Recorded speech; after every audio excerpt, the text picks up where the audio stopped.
Hi, I'm Joanne Banko, author and online educator at letsgosew.com. And I'm a firm believer in learning to use your machine, learning the stitches that are built in, learning how to use them to the fullest, and coordinating with some of the feet that likely came with your machine. So today I want to give you some tips, tricks, and ideas to get you thinking about using the stitches that are built into your machine. There's a wide variety in our modern machines today, and a lot of stitches that are, maybe a little on the lowly side when we look at them, a zigzag, some, different things like that, but they have a lot of power and a lot of potential to really help you be a superstar stitcher. In my book, I talk a lot about needles, threads, stabilizers for embroidery, but the book is all about sewing and embroidery. So you need to learn to polish up those sewing skills so that you can create some garments from scratch or whatever you're doing, whether it's crafts, things like that. So let's start with some really ordinary tools. Seam gauge. This is a little old-fashioned, but it really, really works. It's a guide that screws right into the machine and it slides from left to right. So you can coordinate the point where your needle is going to stitch and where the edge of your fabric rides, and it gives a smooth edge guide. So I'm going to lower the presser foot. I've just got a regular straight stitch selected. I just want to show you how nice and neat that makes that. And if you look at your machine, you may already have one of these tools, but if you don't, I bet you're going to see a little hole there that's designed specifically for that screw to go right in. Okay, we're going to get to the end here. Just smooth that out. Raise the presser foot, and you can see how perfect my seam is. Nice, neat, and even, all because of that little guy that I just put right on the machine and helped me give me that guide. So I'm going to take that one off, and we're going to leave the regular presser foot on, but we're going to select another stitch that is very, very unique and very, very common. And I found that a lot of sewers really don't know quite how to use it, partially because of maybe the name of it. It is called, when you select it, the stem stitch. Well, that kind of makes you think of a little bit more of decorative techniques. It's absolutely something you could use for decorative. But if you use that simple stitch on a very basic knit fabric, you're going to see real quick what happens. First of all, the stitch has a little bit of a slant. It's almost like a cross between a straight stitch and a zigzag. And it's a little bit like a lightning bolt. I can also change the length, and I can change the width of the stitch, but changing the length is very appropriate for knits. Go ahead and stop this one and take it out. The magic in this stitch is when we stretch the fabric. That will go with the fabric and it will not pop.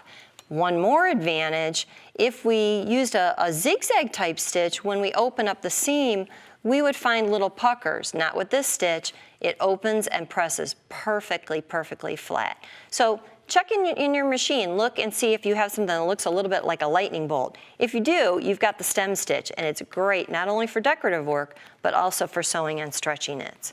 My next favorite stitch is called a triple zigzag. You might have a triple zigzag, you might have a double zigzag, but it's a very, very, very common stitch. What I love about this stitch is the adjustability.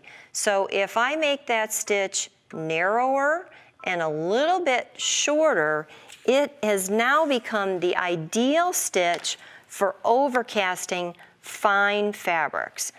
Maybe you have a serger in your repertoire, maybe you don't, but there are times that even if you have a serger, you just don't want to take the time to really, thread it, or maybe you don't have the right color thread.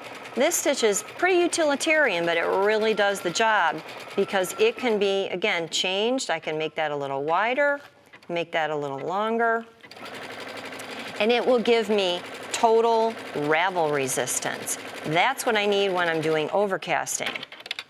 So let's take a look at this one. Again, you could see when I lengthened that a little bit, made it a little wider, made a really smooth, nice, neat finish for that. The beauty of the triple zigzag stitch is it can be used on any fabric, from the sheerest, finest fabric to the heaviest weight type of upholstery fabric that you would do. Watch how easy it is to do it on this sheer.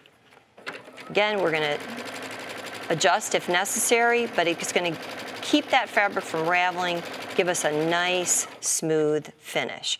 So whether it's medium weight, fine weight, heavier weight, it's all gonna work. But we've also got some other stitches for overcasting fabrics that are a little bit heavier, like this decorator weight.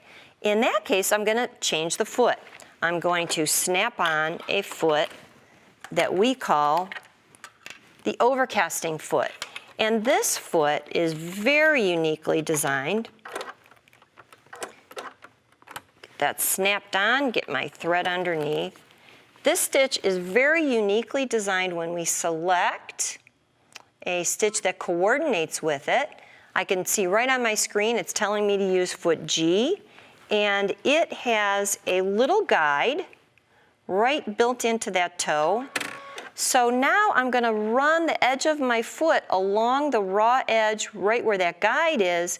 There's a little pin built into this stitch. The machine's automatically selected width and length for me.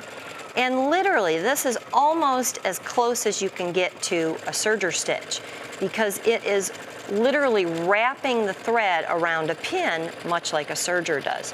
And while I'm running this through, I want to mention why I have a Post-it note here and a Sharpie marker. If you take the time to get to learn these stitches, you may find some special settings for fabrics that you use regularly and you use often. When you do that, go ahead and jot those settings down right off of your screen and record that. Keep it with your sample so that next time you can just look at that sample, you're good to go, you're ready to start sewing on the next project. Okay, I'm gonna switch back to the triple zigzag again because there was one more thing I wanted to show you. That is a super stretchy stitch. I'm gonna go back to the regular foot. This is my flattest foot. This is the foot that I like to use for straight and zigzag stitching. And that same triple zigzag that I used for overcasting is going to be the perfect stitch for me to lap stretch elastic over stretch fabric, the kind of thing you might use for loungewear, lingerie. I got a good length and a good width set there. Lengthen that just a little bit. I can stretch that lace right along the fabric. Stretch that a little bit more.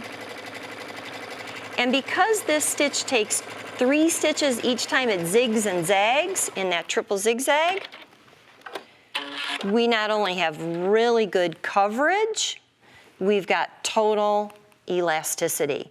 So I don't know about you, but there have been times when I've had lingerie that needs a little bit of repair. That's the perfect stitch for it. Okay, how about buttonholes?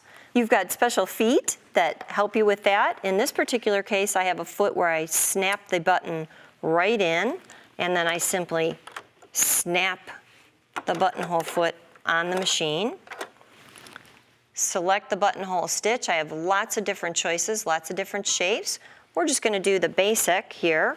And I'm gonna pull that little lever down, start on a basic piece of cotton, and my buttonhole is gonna form to the exact length of the button that I have. You're gonna see it's gonna do a little bit of I'm gonna get this thread out of here, of an unusual stitch where it's going backwards before it comes forward. I'm gonna have a little mess there from that little tail. Clip that at the end. And then it's gonna go backward and bar tack over it, bar tack at the end, and then bar tack on the other side. Everything is automatic. That's very commonly found in machines today. So don't be afraid to make samples, make different sizes, make take different buttons. If you have novelty buttons, you can look for other buttons that are similar size. Let me get my little scissors so I can clean that up a little bit. And we just snip that out. I'll give you another little tip on buttonholes. When it comes time to cut them, simplest way to do it is with a simple seam ripper. Take a straight pin and put a pin at the end of each bar tack, and then take your cutter and cut from the center to the end, and then the center to the end. That pin will stop you from accidentally cutting too far. If that's ever happened to you, you'll be glad for that tip. So we've got beautiful buttonholes with very little effort. Don't be intimidated by that. We've got lots of different ways to use these superstar stitches that make your sewing So much easier, so much smoother, gives you an easier and better way to really make use of all of your tools. Stretch knits, wovens, we have so many different types of fabrics today that you want to really experiment with stitch settings and lengths. So how about a blind hem stitch? That's another one that a lot of people, think it's going to be a little bit difficult. Slippery fabrics here, and especially on knits. So again, I've got a special foot for that. This particular foot is designed specifically for buttonholes. And when you have specialty feet, what they do for you mainly is they give you a guide that coordinates with the stitch. So you're going to see that in a minute.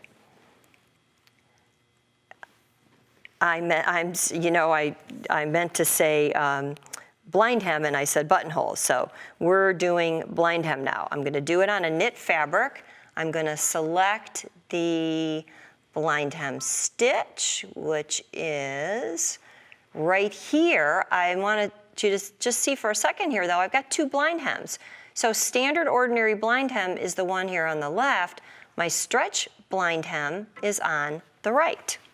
So I'm going to simply line that up with the foot. I've got a guide. And it really sews, done with the buttonhole lever, so I got to raise that up. It simply sews just like a regular blind hem does, but instead of sewing only straight stitches, when it's traveling along the raw edge and then catching the hem, it's sewing that with a zigzag. You'll see that as soon as I take it out.